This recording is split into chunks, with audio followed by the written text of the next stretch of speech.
Mike's machete is based on a Malaysian type called a parang and is favored by special forces like the British SAS. It has three essential working parts. The point and front area used for incising and for slicing. The middle part here where it bows out is your heavy lifter for your chopping and your cutting. And then this fine curved part right here is what we use for our carving and our whittling. In the jungle, the machete is the most valuable survival tool.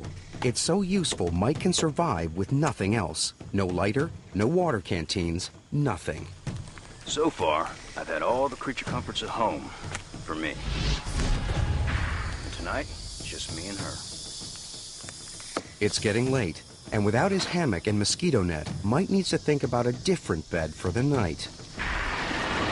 Unfortunately, I'm still in the lowlands, which isn't ideal for a campsite, but I'm running out of daylight, so I'm gonna have to go ahead and make myself a hooch. So tonight I'm gonna be sleeping in a swamp bed. What we have is a swamp bed and an A-frame.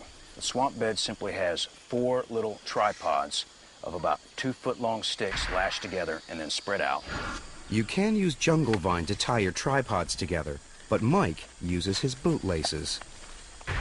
2 6-foot-long pieces of wood for your bed frame, then about 20 planks to give you the flat part. For the A-frame, all you have to do is 4 6-foot pieces in the shape of an A in the front and the shape of the A in the back, and then 1 6 to 7 foot long piece for your ceiling structure.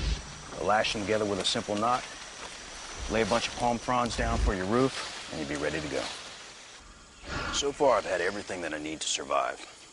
And even though the machete is the most important tool out here for survival in the jungle, I'm going to show you that you can still get by without it. Everything that I'm going to use to make my hooch tonight is going to be stuff that I've found foraging around on the forest floor. That's why it's called a debris hut. There's still plenty of daylight, but with no tools, Mike knows he needs extra time to build a secure, dry shelter to keep him safe from the jungle and its nighttime dangers. This tree right here gives me very good shelter on 3 out of 4 sides, so I don't have to worry about any big creatures coming up on me in the middle of the night. Mike gets close into the tree, right under its canopy for added protection from the notoriously heavy jungle rains. He makes a sleeping platform from logs to get him off the ground. This should keep him dry if water gathers beneath him. Throw some green stuff down for my bedding, and then just lay some sticks that I find laying about up against the base of the tree for kind of like a lean-to, and that'll pretty much be my shelter for the night. This takes some work, even though you're just picking stuff up off the ground. That's part of the reason why you have to stop and give yourself some time to make camp.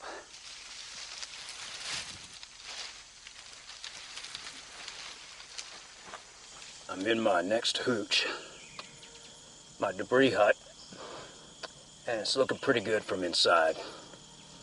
A little bit of a hole right there, but most of it looks pretty watertight. So even if it pours down rain, it should be pretty good. Now that was not a 5-star hotel night. Everyone imagines they know the dangers of the jungle.